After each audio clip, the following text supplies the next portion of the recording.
George Smith, accusé à tort de vol et lynché dans le Mississippi. Laura Nelson, pendue avec son fils après avoir été accusée sans preuve de vol de bétail. Samuel Wilkes, brûlé vif pour avoir refusé de quitter un terrain qu'il cultivait.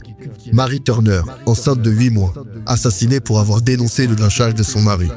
Eliza Woods, accusée sans fondement de meurtre et exécutée en public.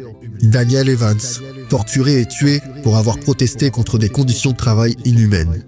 Daniel Edwards, lynché pour avoir défendu son droit à une parcelle de terre qu'un voisin blanc convoitait. Claude Neal, accusé d'un crime non prouvé, enlevé, torturé et tué par une foule en Floride. Rubin Stacy, pendu devant une maison après avoir simplement demandé de l'aide pour se nourrir. Emmett Till, un adolescent de 14 ans assassiné pour avoir prétendument sifflé une femme blanche. Willie Brown, traîné par une voiture et tué pour avoir défendu ses droits civiques. Anthony Crawford, tué pour avoir refusé de vendre sa récolte à un prix injuste. Mary Banks, battue et pendue pour avoir insisté sur le droit de sa famille à cultiver leur propre terre. Des noms gravés dans le marbre du souvenir par le courage d'une femme. Des noms qui, sans sa détermination, auraient disparu dans les méandres d'un oubli imposé. Chacun d'entre eux victime de la brutalité aveugle du lynchage.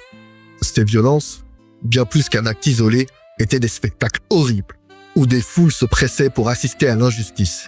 Ces exécutions publiques, orchestrées sous prétexte de justice, incarnaient une arme de contrôle social. Mais Ida B. Wells ne les a pas laissés disparaître. Elle a tenu à inscrire leurs histoires dans les pages de l'histoire et à rappeler leur humanité face à l'horreur. Pourquoi tant de violence? Pourquoi cette haine féroce? Ida B. Wells avait une réponse. Un système préférait réduire au silence ceux qu'il considérait comme une menace. Alors, elle a pris la plume. Une plume tranchante, une plume audacieuse pour faire face à une société qui fermait les yeux. Je me permets de prendre quelques instants pour remercier tous ceux qui me suivent et me soutiennent. Si ce n'est pas encore fait, abonnez-vous pour découvrir des figures incroyables de l'histoire noire qui ont changé le cours des choses. Aujourd'hui, nous nous plongeons dans la vie de celle qui n'a jamais cessé de résister, Ida B. Wells.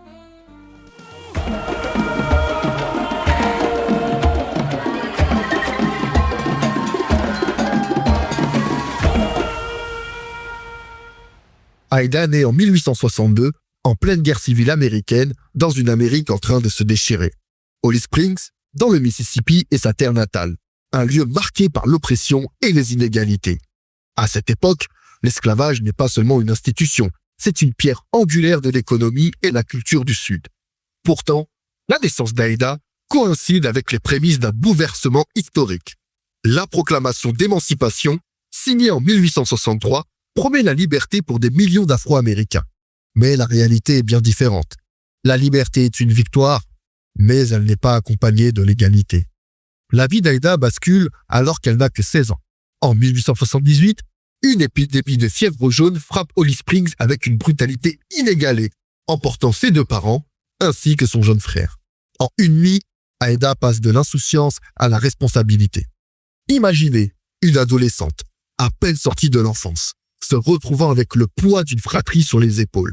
Malgré la douleur, elle refuse de se laisser abattre.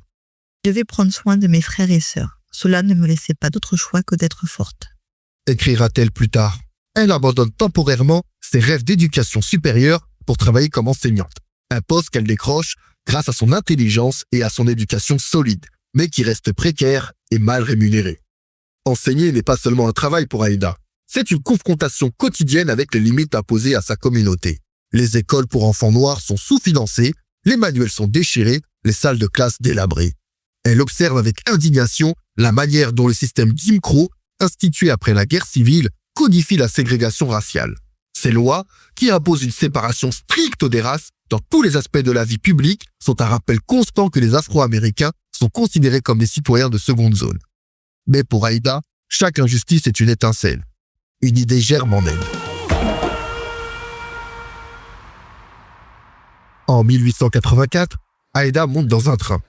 Un billet de première classe en main. Le voyage commence paisiblement.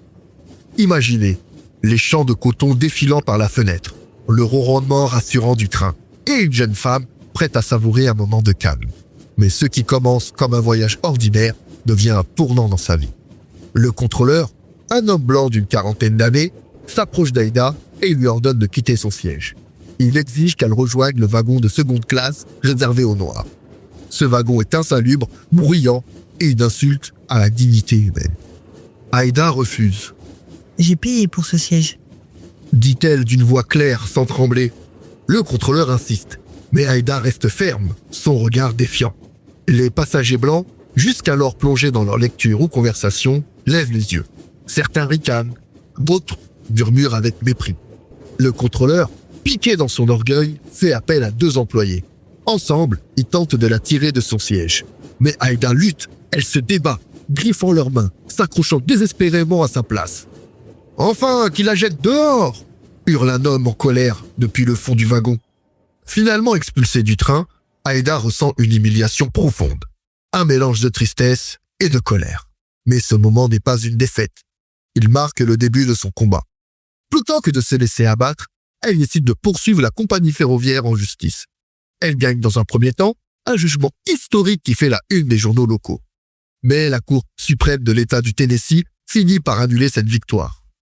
Cet échec judiciaire, loin de l'atteindre, enflamme sa détermination. Aïda commence à écrire des articles pour des journaux locaux, relatant non seulement sa propre expérience, mais celle aussi de milliers d'autres Afro-Américains victimes d'injustices quotidiennes.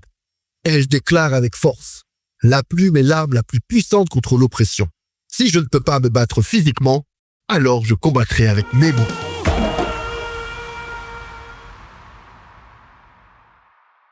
En 1892, Aïda est frappée d'un drame personnel. 3 de ses amis proches, Tom Amos, Calvin McDowell et Henry Stewart, sont lâchés à Memphis. Ces hommes étaient plus que des amis. Ils étaient des entrepreneurs prospères, propriétaires d'une épicerie qui faisait de l'ombre à une entreprise blanche concurrente. Un conflit mineur dégénère en une accusation fallacieuse. Arrêtés, ils sont extraits de leur cellule par une foule déchaînée et sauvagement assassinés.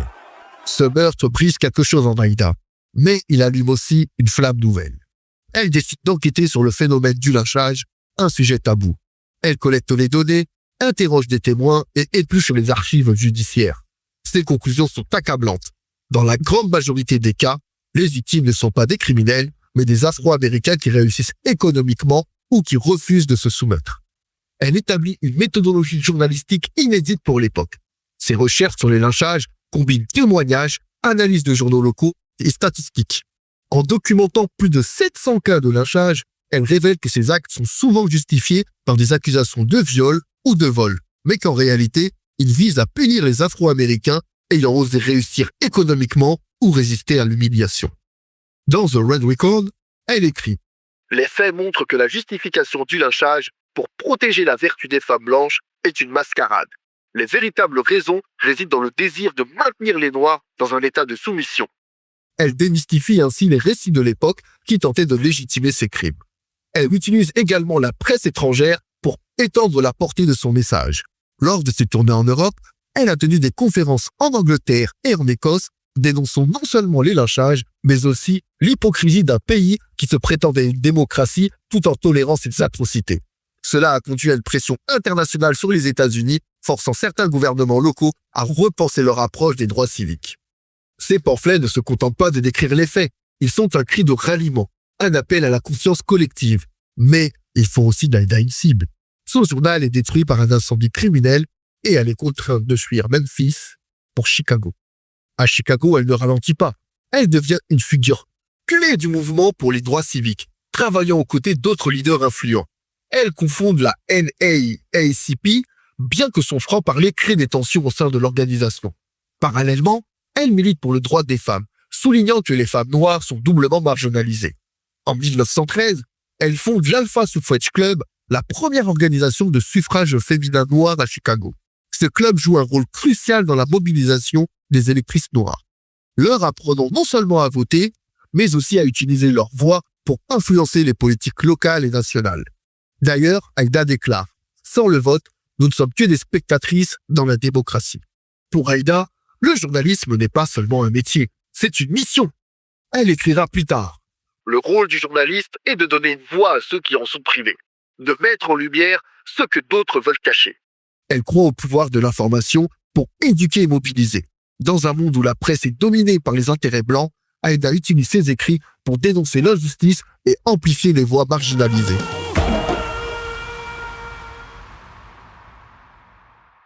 Ida B. Wells nous laisse un héritage immense, une leçon de courage et de persévérance. Elle a osé affronter un système injuste avec les seules armes de la vérité et de la justice. Son combat nous interpelle sur notre rapport à l'information. Dans une époque saturée de contenu, où chaque seconde un flot de nouvelles nous submerge, prenons un instant pour réfléchir. Quelles histoires choisissons-nous d'écouter? Quels récits partageons-nous? Et surtout, quel silence acceptons-nous sans les remettre en question? Ida B. Wells nous a appris qu'informer, c'est résister. Par son journalisme courageux, elle a mis en lumière des vérités que beaucoup voulaient ignorer. Aujourd'hui, alors que nous avons accès à une multitude de plateformes et de sources, nous portons une responsabilité, celle de distinguer le vrai du faux, de ne pas laisser les injustices sombrer dans l'oubli. Comme Aïda, soyons ceux qui amplifient les voix réduites au silence, qui défendent l'humanité face à l'injustice. À toi qui m'écoutes, le changement commence toujours par un acte de courage, aussi petit soit-il. Si cet épisode t'a inspiré, abonne-toi et partage-le autour de toi. Continuons à faire vivre ces histoires. Ensemble, célébrons les étoiles noires qui ont marqué notre histoire. À bientôt sur Portrait des Bêtes.